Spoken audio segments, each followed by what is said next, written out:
Tendance première. 10h, 11h30.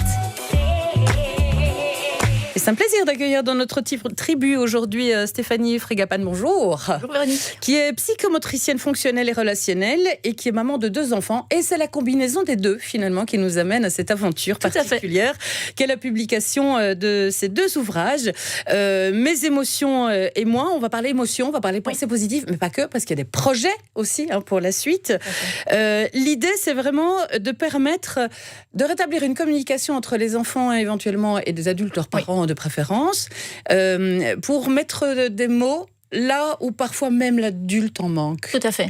Je pense qu'on est tous en recherche de bonheur, de pensées positives, et on est en recherche de plein de choses, et parfois on se pose de mauvaises questions et les mauvaises questions amènent des mauvaises réponses, et donc on n'arrive pas à sortir de cet engrenage où on ne sait pas communiquer de manière positive, et donc parfois les mots manquent et ça peut être difficile.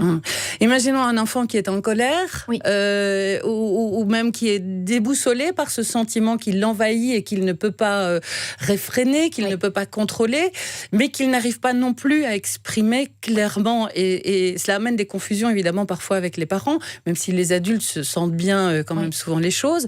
Mais c'est important pour l'enfant de pouvoir mettre des mots, justement. Pourquoi ? Oui, tout à fait. Mais ce qui est important d'abord par rapport à cette colère, c'est de faire prendre conscience à l'enfant qu'il a le droit d'être en colère. Parce que cette colère, elle est là, on la vit nous-mêmes en tant qu'adultes tous les jours, et c'est pouvoir mettre des mots et dire « je suis en colère », mais comment faire pour faire que cette colère s'en aille assez rapidement, et surtout que cette colère ne soit pas ne vienne pas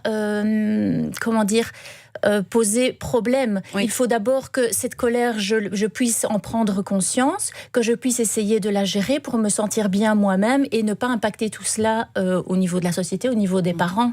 Et ne viennent pas s'inscrire dans le corps. Tout à fait. Il y a un lien entre ça et votre côté psychomotricienne, évidemment. Parce qu'une colère qu'on n'arrive pas à exprimer peut engendrer des problèmes musculaires, parce qu'on a un tonus musculaire qui va être très dur, et donc on peut également avoir des problèmes émotionnels parce qu'on n'arrive pas à justement mettre des mots, et donc permettre à l'enfant de se dire la colère, elle est là, mais elle est permise, et on peut la mettre des mots dessus, mais de manière correcte pour soi-même et pour les autres. Parce que mettre des mots, c'est aussi permettre à l'enfant de comprendre ce qu'il ressent. Pas uniquement de le légitimer ou de le vivre, mais aussi de le comprendre. Tout à fait. C'est vraiment mettre des mots sur quelque chose, c'est prendre conscience de ce qu'on est en train de vivre et essayer de trouver des solutions qui nous sont acceptables et qui nous permettent de nous sentir mieux.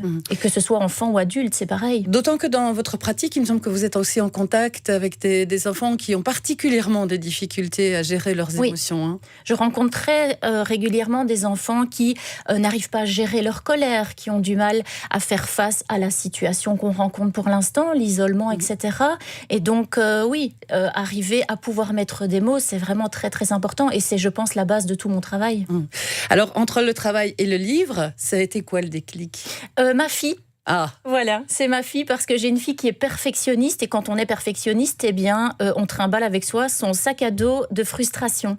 Et donc elle cherchait sans cesse à vouloir être parfaite, et donc j'ai cherché des livres qui lui permettaient de se rendre compte qu'elle n'avait pas besoin de cette perfection pour se sentir bien, et j'ai pas trouvé, parce qu'il y avait jamais cette partie pratique où on pouvait se poser des questions. Et donc je me suis dit allez, on y va, on se lance, et on crée l'outil que j'avais envie de réaliser. Que vous avez évidemment testé sur elle, c'est normal.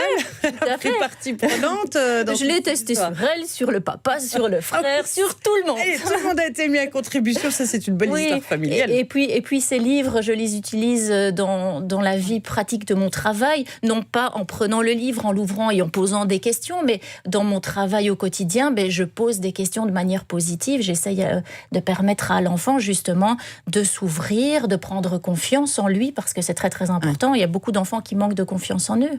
Alors c'est justement l'originalité de vos ouvrages, c'est que ce ne sont pas que des explications. Alors il y en a, oui, bien sûr, et ce sont des livres à mettre dans les mains des enfants avant toute chose, parce que c'est leur presque cahier de travail, quelque part.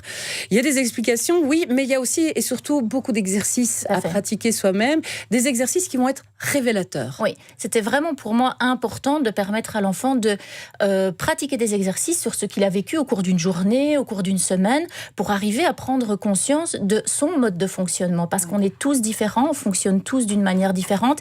Et comprendre son propre mode de fonctionnement, c'est arriver à comprendre ce qui nous va et ce qui nous convient et à penser à soi. Et quand on pense à soi, eh bien, c'est génial. Et ce qui est top et aussi, évidemment, c'est que ce ne sont pas uniquement, loin de là d'ailleurs, des enfants qui ont des problématiques. C'est véritablement un apprentissage pour tous les enfants de comprendre ce que sont les émotions, de comprendre aussi ce qu'est cette pensée positive. Alors là, par contre, pour les parents qui s'y plongent aussi, parce que on parle beaucoup de pensée positive, mais sans toujours bien savoir exactement de quoi on parle. Mais la pensée positive, c'est simplement pouvoir se dire, ne pas voir à travers ce qu'on n'a pas. Parce que si on voit tout le temps ce qu'on n'a pas, on est en perpétuelle frustration. Parce que je n'ai pas le dernier iPhone, je n'ai pas la dernière PlayStation, mais se dire j'ai la bonne santé, j'ai des enfants qui vont bien, c'est penser positivement. Et donc arriver à voir tout ce qu'on a, c'est être positif et c'est voir les choses différemment. Et même si on a des enfants qui vont bien, parfois on se retrouve confronté à des moments un peu compliqués et même soit on est un peu désarmé. C'est un bon outil aussi. Oui, mais ce livre est déjà présent dans certaines écoles du Brabant, du Hainaut et de Bruxelles. Donc pour des enfants qui vont bien, on va dire. Mais c'est vraiment un moyen de leur permettre de se poser des questions sur eux-mêmes. Et certains enseignants qui utilisent le livre me disent, on remarque sans cesse que ce sont les mêmes enfants qui vont vers ces livres, des enfants qui ont besoin d'un petit peu plus d'attention, qui ont besoin de comprendre comment ils fonctionnent, des enfants qui sont un peu plus timides, un peu plus introvertis. Et donc je pense que vraiment c'est un livre outil qui va permettre à des enfants de davantage être bienveillants avec eux-mêmes. Quelle tranche d'âge ? Je dirais à partir de 10 ans, parce qu'il faut quand même être autonome face à la lecture, mais je pense que certains enfants ont néanmoins besoin d'avoir un support parental, parce que se poser des questions à soi-même, c'est pas toujours facile. Non, effectivement, et je trouve que ça convient très bien aussi à cette période charnière de la préadolescence. Oui. Surtout pour mes émotions et moi. Oui. Vraiment, parce que on est dans une période en préadolescence où on a un bouleversement hormonal, où il y a plein de choses qui changent, on est perdu. Et donc, pouvoir s'arrêter un instant, se poser des questions sur soi-même et se dire « Ok, je suis comme ça et je suis bien tel que je suis », c'est quelque chose de très, très important pour l'entrée dans l'adolescence et dans la vie adulte. Des exercices, des explications et un retour à chaque fois sur l'exercice. Oui. Une fois que l'enfant a réalisé son petit exercice, alors c'est souvent une réflexion sur soi, prendre le temps de se poser par rapport à ce qui a été ressenti ou par rapport à ce qui a été vécu. Et puis il y a ce retour qui est important aussi. Oui, mais je pense qu'il était vraiment important pour moi d'expliquer chaque exercice afin que l'enfant sache vers quel exercice se tourner en cas de besoin. Parce que si j'avais juste donné des exercices sans expliquer l'utilité de chaque exercice, l'enfant aurait dit j'ai envie de faire des exercices mais je sais pas lesquels. Par contre là il va pouvoir se dire cet exercice-là est bon pour ça et moi je suis dans cette situation-là, donc je choisis l'exercice qui me convient en ce moment. Oui, mais ce que je voulais aussi exprimer, et je l'ai très mal exprimé, c'est que dans ce retour sur l'exercice, il n'y a pas une espèce de résultat. Vous voyez, c'est pas tu as bon ou bien c'est parce que tu as écrit ça que tu penses ça. C'est pas ça, c'est vraiment plutôt une mise en perspective de ce qui vient de se passer chez l'enfant. Tu as réussi à faire ça, eh bien, tu gagnes ça quelque part. C'est réussir à mettre en mots ce que j'ai vécu et ce que j'ai ressenti pour pouvoir en prendre conscience. C'est vraiment ça. Et il n'y a aucun jugement dans les exercices, que ce soit de la part de l'enfant ou de l'adulte qui va regarder. Pas du tout, c'est vraiment la bienveillance qui prime. Stéphanie Frégapane, il y a donc 2 tomes qui sont sortis pour le moment, les émotions, les pensées positives, et la suite arrive. Oui, je suis occupée de réfléchir un petit peu sur la suite des événements. Il y a d'autres livres, outils que j'aimerais sortir et j'aimerais également faire un livre vraiment lecture pour aider les parents à comprendre leurs enfants, à être bienveillants d'abord avec eux-mêmes pour être bienveillants avec leurs enfants. Parce que je pense que tout parent essaye d'être bienveillant, mais parfois l'enfant a besoin d'autre chose que ce que le parent donne. Et donc arriver à comprendre son enfant, c'est vraiment pouvoir être à l'écoute. Oui. Quels sont les retours que vous avez aujourd'hui? Alors, on a parlé du directeur d'école qui dit on note un public quand même, mais les enfants eux-mêmes, parfois? Oui, j'ai des enfants qui m'ont posé la question de savoir comment je savais ce qu'ils pensaient tout bas. Donc ça, c'est vraiment quelque chose d'extraordinaire. Je pense vraiment que là, je peux dire que j'ai touché dans le mille. Parce que quand un enfant me dit « Mais comment tu fais pour savoir tout ce que je pense tout bas ?» Parce que les questions que je me pose, c'est vraiment ça. C'est être à l'écoute de l'enfant et savoir un petit peu comment il fonctionne. C'est une auto-édition. Tout à fait, oui. Du coup, je m'étais posé la question de savoir...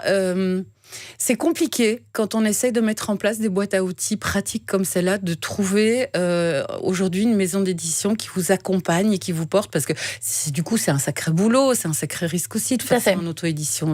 Oui, ça, c'est un gros budget aussi qu'on prend à notre charge. En fait, moi je n'ai pas forcément cherché à ce qu'on m'édite. J'ai voulu lancer mes livres parce qu'en fait j'avais un objectif bien précis qui était septembre pour mon premier livre, comme ça il démarrait avec l'année scolaire. Et donc, j'ai écrit ce livre et je me suis dit, j'ai pas le temps de commencer à faire plein de maisons d'édition. Je me suis dit, allez, on y va, on verra bien.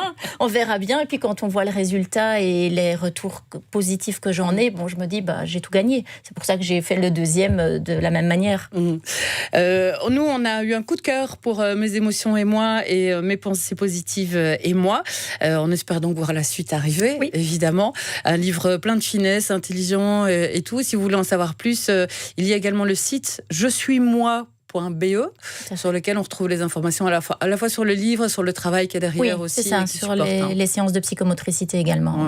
Et sur leur importance. Psychomotricité, encore une chose dont on parle beaucoup et finalement qu'on a très mal définie encore aujourd'hui. Alors que c'est vraiment une activité extrêmement complexe, réfléchie et souvent nécessaire. C'est arriver vraiment à faire la relation entre mon corps et mon esprit pour que j'arrive à être unie. Et donc pour que l'enfant arrive à se sentir bien, à s'épanouir et à être bienveillant. Et on se dit souvent la psychomote, c'est pour les bébés. Oui, non, pas du tout. Non, pas du tout. Parce que s'aligner avec son corps, chez les grands-enfants, c'est important aussi. Oui, et puis il y a des grands-enfants qui en ont besoin, vraiment. Exactement. Donc pensez-y, n'hésitez pas, renseignez-vous. Allez voir sur le site, par exemple, je-suis-moi.be. Et puis procurez-vous ces ouvrages, Mes émotions et moi, Mes pensées positives et moi, Stéphanie Frégapane. Ils sont disponibles sur votre site et dans d'autres endroits ou uniquement sur le site? Pour l'instant, sur le site internet. Donc passez par je-suis-moi.be pour obtenir les informations et les livres, si vous le voulez. Merci beaucoup, Stéphanie. Merci à vous. On vous souhaite tout le meilleur pour la suite. Merci, c'est gentil. Belle journée. Au revoir.